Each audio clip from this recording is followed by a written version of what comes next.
Hello everyone, welcome back to the channel. Hope you are doing well and fine, and in today's video I'll be showing you how to use NatWest card reader.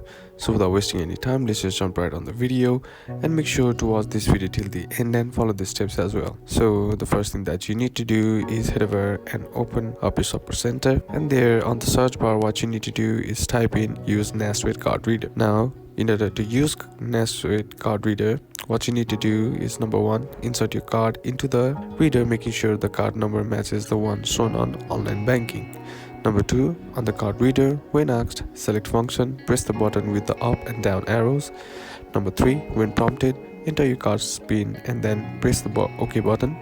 Number four, in the card reader, enter the number displayed by online banking and press the OK button. And number 5, in online banking, enter the passcode number shown by the NatWest card reader. And that's it for today's video, guys. Hope this video was useful to you. Leave a like if it did. Comment down below what the next video should be on. Consider subbing to the channel. Thanks for watching. Bye bye.